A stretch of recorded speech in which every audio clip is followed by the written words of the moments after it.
Hola, espero que todos estén muy bien. Vamos a continuar con nuestros trabajos sobre elementos de biología para ayudar a analizar la información sobre COVID-19.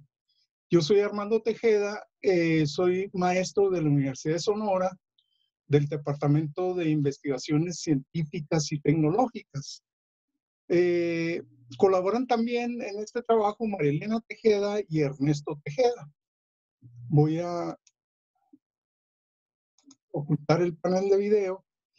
Y el día de hoy los voy a presentar el tema 5 de esta serie que hemos venido realizando, que se llama Pruebas de Diagnóstico de COVID-19. Actualmente hay un reporte que establece que hay 201 pruebas de diagnóstico de COVID-19 disponibles comercialmente en Estados Unidos, Europa y Asia. Básicamente, de estas pruebas, el 73% es PCR, prácticamente 3/4, y el 23% es de tipo serológicas. Y algunas otras de mínima cantidad sería la ampliación isotérmica, unas basadas en una técnica que se llama CRIS y otras en secuenciación. Las pruebas de diagnóstico molecular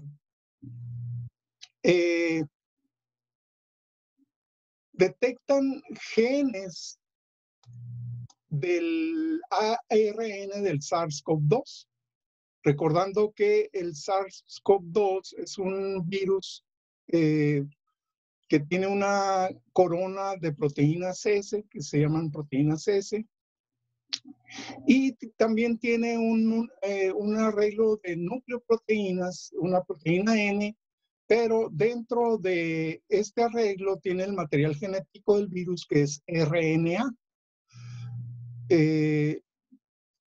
Y en español pues sería ARN.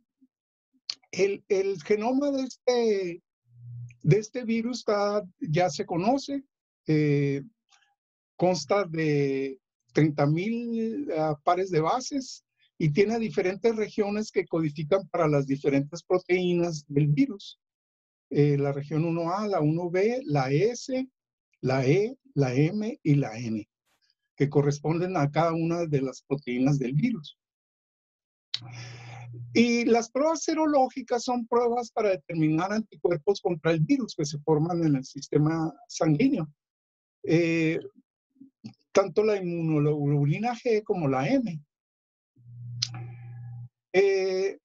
Entonces, las pruebas comerciales de diagnóstico de SARS-CoV-2 las podemos dividir en pruebas moleculares y pruebas serológicas.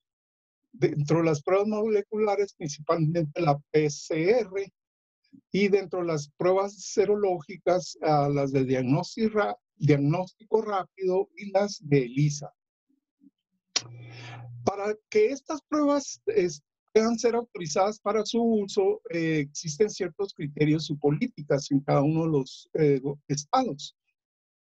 Por ejemplo, en México, la Organización Mundial de la Salud, por ejemplo, recomienda que la que debe usarse es la RT-PCR, es una técnica basada en PCR para el diagnóstico del COVID. En el caso de México, el Instituto de Diagnóstico y Referencia Epidemiológicos, el INRE, también tiene sus criterios para la aceptación de pruebas moleculares útiles para el diagnóstico de SARS-CoV-2. En el caso de Estados Unidos, que es un mercado más grande, tiene un procedimiento que se llama autorización de uso de emergencia de las pruebas de diagnóstico a través de la agencia FDA, que es la que controla este tipo de kits o de test de diagnóstico.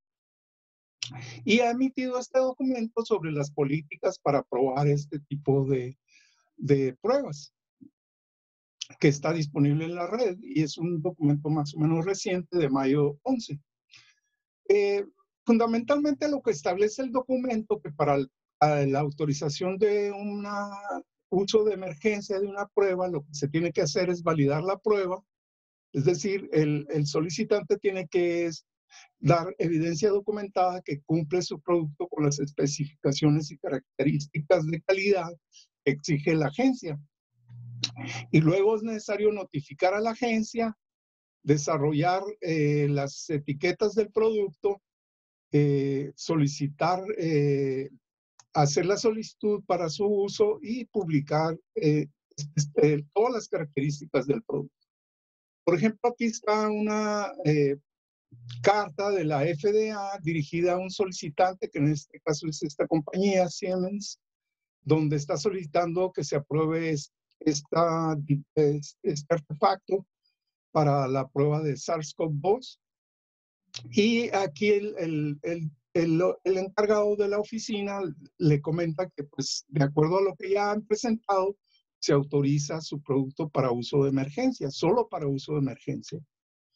Y entonces aquí tenemos ya el producto de esta compañía que se llama FTD SARS-CoV-2 y específicamente debe establecer en su etiqueta que está autorizado solo para uso de emergencia, o sea, solo en este periodo de la pandemia. Aquí está el nombre del producto, el tipo de muestras que puede usar, generalmente muestras del sistema respiratorio, el volumen requerido, 200 microlitros, 200 millonésimas de litro, y las características generales del producto.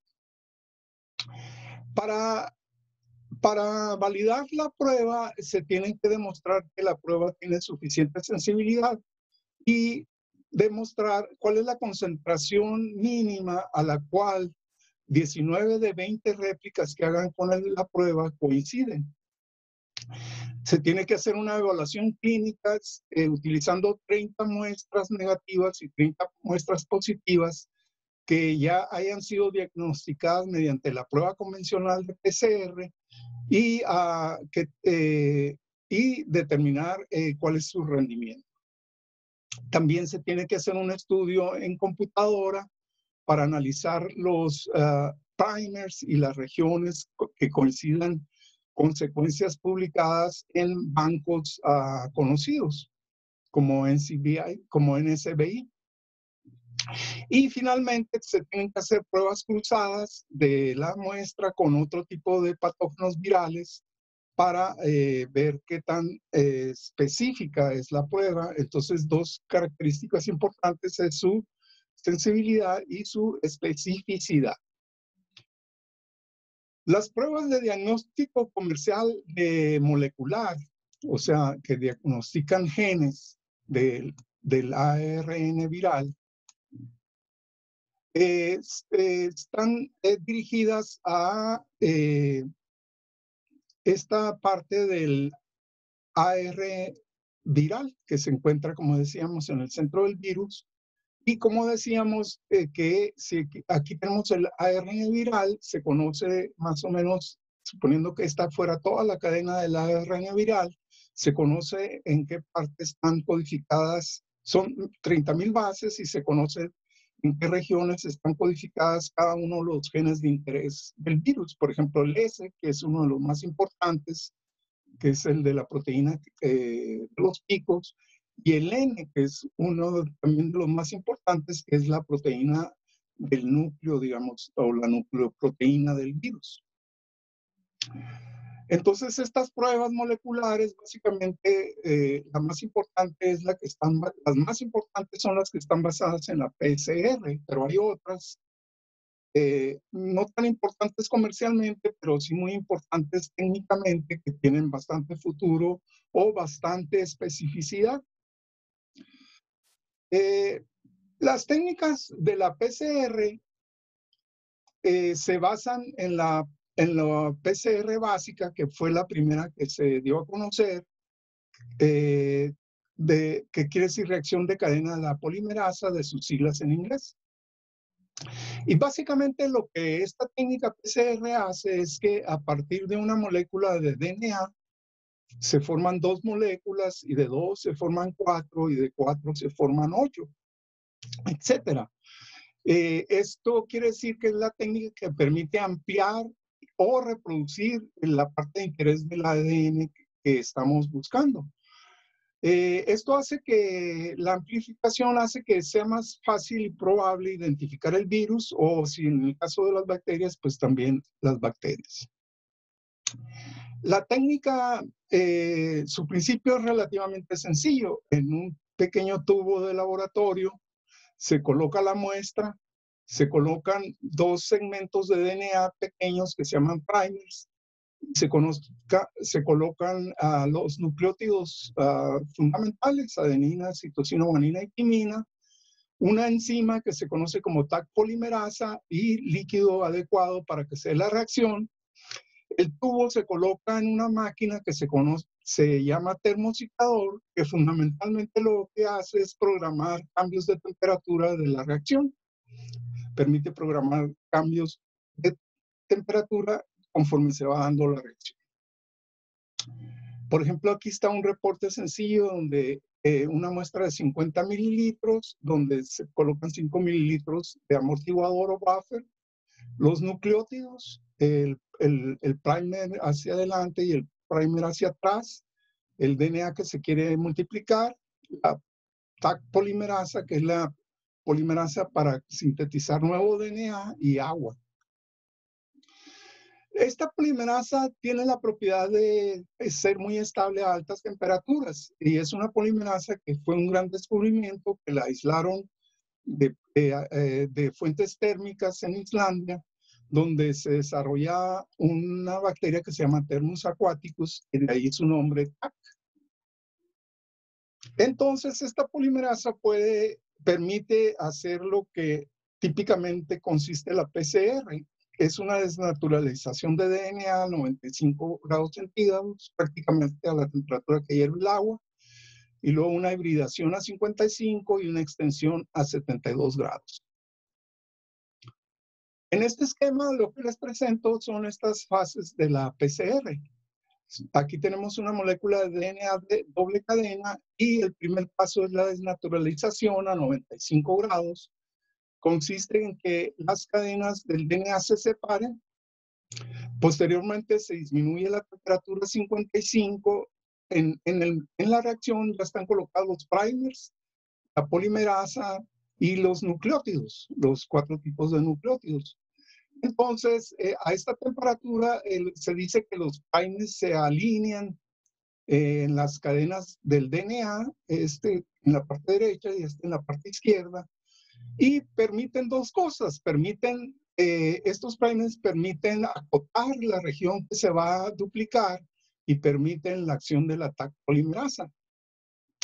Una vez que se da tiempo para que se alineen los primers, se cambia la temperatura a 72 grados típicamente, y la Taq polimerasa puede empezar a sintetizar la cadena complementaria a esta cadena del DNA original, en este sentido, y también sintetizar la cadena complementaria de esta cadena original en este otro sentido.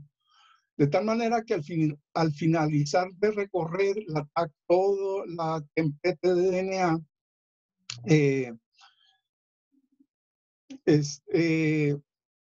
lo que vamos a tener son dos moléculas de DNA, una con una cadena vieja y una nueva, y otra con una cadena vieja y una nueva. Esto se puede repetir 20 veces o hasta 40 veces y volver a iniciar el ciclo. Y cada vez que se da una vuelta por este conjunto de reacciones se conoce como ciclos de la PCR. Esto es un poco como la historia esta del que inventó el ajedrez, que pidió el doble de semillitas de trigo por cada casilla de ajedrez. Como vamos viendo, se van acumulando bastante número de granitos de trigo y eventualmente dice la historia que era inalcanzable la cantidad de trigo que le tenía que pagar el rey como compensación a su invento del ajedrez. En términos de matemáticos, pues sería que esta cadena en su primer ciclo va a formar 2, y sería 2 a la 1, 2 copias. En el ciclo 2 va a formar cuatro moléculas, sería 2 a la 2, 4 copias. En el ciclo 3, 2 a la 3, 8 copias. Y en el ciclo 30, 2 a la 30, que sería 10 a la 9 copias, que serían 1.000 millones de copias. Pero ¿qué pasa con la PCR para el SARS-CoV-2 si el material que tiene es ARN? Dijimos que tiene su ARN en esta parte y se sabe su secuenciación.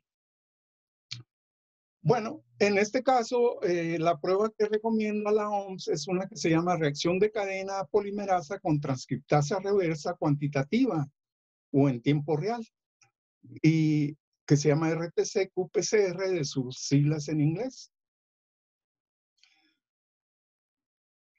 Esta técnica pues requiere de una muestra del paciente y esta muestra generalmente se transporta a un laboratorio certificado central, digamos, donde se va a extraer el ARN del virus y se va a hacer el análisis y opcionalmente se puede hacer la secuenciación.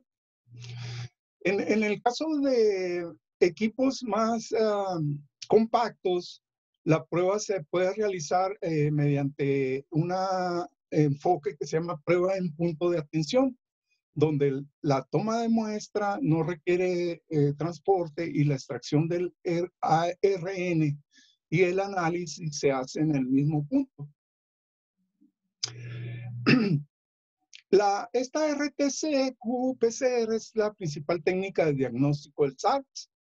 Se monitorea en tiempo real la carga viral. Generalmente las muestras son del sistema respiratorio superior y excepcionalmente de otras partes. Y sirve para detectar regiones como la ORF1b, la S, la E y la M del SARS. Que codifican para las proteínas S, E, M y N, que son las que constituyen al SARS-CoV-2. En el caso de México, el Instituto de Diagnóstico y Referencias Epidemiológicos, el INRE, utiliza la prueba tal como la recomienda la OMS. Está basada en esta técnica que se llama detección del coronavirus nuevo, que antiguamente se llama 2019 nCoV-2 y que actualmente se llama SARS-CoV-2. Y esta técnica es un artículo donde se escribe detenidamente pues todos los pasos para hacer la técnica y está disponible en la red.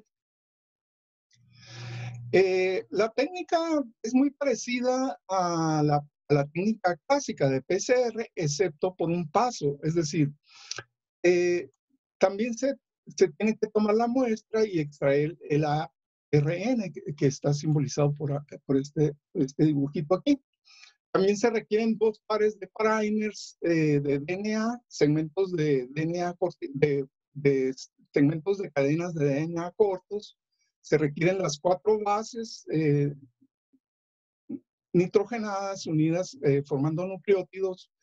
Y además de la polimerasa que requiere la PCR tradicional, también se requiere la transcriptasa reversa y agua adecuada. Entonces, el primer paso de esta técnica, que es adicional a la PCR clásica, es que este ARN, primero, mediante la acción de esta transcriptasa reversa, se convierte en ADN de doble cadena. Y utilizando también la polimerasa. Y la polimerasa posteriormente amplifica el ADN de la doble cadena. Vamos a ponerle este aquí porque también se requiere la polimerasa para hacer la doble cadena. Y la otra característica es que si se hace cuantitativo o en tiempo real, se utiliza una sonda que también es un polinucleótido de ADN que tiene unidas en sus terminales una molécula que fosforece y una molécula que inhibe florece y una que inhibe la fluorescencia. Pero cuando se forma una cadena de DNA, se rompe esta parte de la molécula y se separan la molécula que florece y la inhibidora. Y entonces, cada vez que se forma una molécula de DNA, se genera una señal de fluorescencia. Esa señal de fluorescencia, en el caso de que exista ARN en la muestra que se tomó, pues va a dar una señal positiva.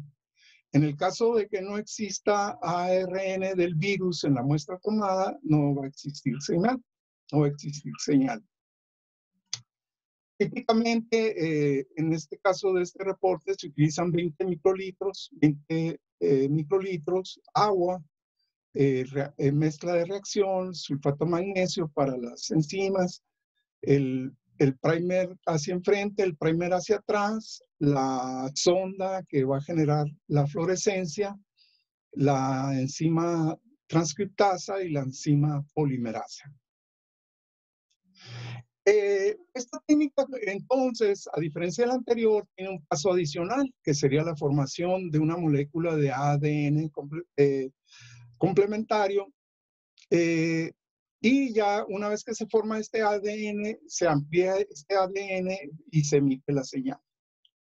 En este esquema, en el primer paso, que se realiza a 55 grados por 10 minutos, se parte de este ARN viral.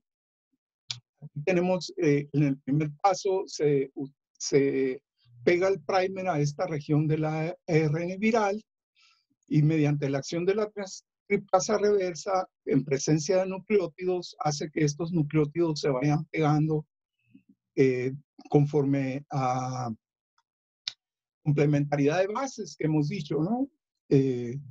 A con U y C con G. Entonces, eventualmente al terminar la transcripción, se va a tener una cadena de ARN viral y una cadena nueva de ADN complementario. Posteriormente, esta cadena, mediante el otro primer, se va, mediante la acción de la polimerasa, también se va a formar una nueva cadena aquí y ya vamos a tener se va a formar un ADN de doble cadena que va a seguir prácticamente los mismos pasos que la PCR convencional. Entonces, en el paso 2, que sería la ampliación del ADN y la emisión de la señal, pues fundamentalmente sucede lo mismo. En este caso, la técnica que se utiliza es a 95 grados 15 segundos y a 58 grados por 30 segundos. Entonces, aquí a 95 grados se abren las cadenas del DNA en presencia de nucleótidos, la polimerasa y los primers. Y los primers se alinean en cada uno de los extremos de las cadenas del ADN. Entonces, empieza el copiado de esta cadena del DNA hacia la izquierda y el copiado de esta cadena hacia la derecha.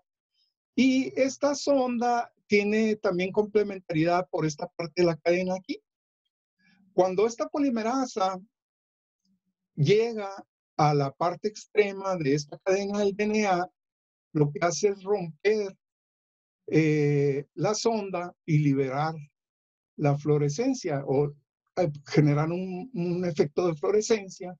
Y entonces, cada vez que se forma una cadena de DNA, se va a emitir señal de fluorescencia. Y al final lo que vamos a tener son dos cadenas de DNA al terminar el ciclo. La fluorescencia se puede ir siguiendo, por ejemplo, midiendo la fluorescencia en unidades de fluorescencia relativa. Y en el caso de que no exista presencia del gen del virus, se va a tener una señal nada más de un DNA de control aquí.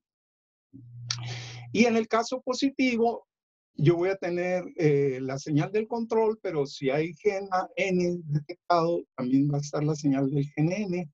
Y si hay gen ORF1b, también va a estar la señal del gen ORF1b. Esta técnica también permite hacer estimaciones de la carga viral, es decir, poder estimar cuántos virus había originales en la muestra al final de de un determinado número de ciclos, por ejemplo, en este caso 45, y aquí estaría la señal esperada con 2, con 20 y con 200 virus de SARS-CoV-2. Por eso es una técnica cuantitativa. La técnica puede ser bastante automatizada, utilizando los reactivos que se requieren en plaquitas de que tienen varios pocitos o en bloques que tienen muchos más pocitos, y en cada pocito depositar los ingredientes para la prueba. Y se pueden hacer varias pruebas utilizando un aplicador robótico de muestras en cada uno de los pocitos del sistema que se utilice para multiplicar las muestras. Y finalmente, pues un termociclador para generar los ciclos de calentamiento. Y entonces, esta RTCQ-PCR es el método más utilizado para detectar SARS-CoV-2, como hemos visto en los reportes. Requiere equipo costoso, que es el termociclador, y en el caso de automatizado, pues el robot de muestreo, y generalmente personal calificado. Puede tomar de horas en el caso de los sistemas más avanzados y hasta días en los sistemas más lentos. Finalmente, yo creo que hemos revisado lo más esencial de las pruebas PCR para detectar SARS-CoV-2. Y les recomiendo que revisen este video en este sitio de la red. Finalmente, comentarles que nuestro siguiente tema será continuar con las pruebas de diagnóstico de COVID-2, principalmente las de tipo serológico. Y finalmente también recomendarles que visiten el lugar del video, que le den comentarios positivos sobre todo, y que se suscriban al canal. Muchas gracias.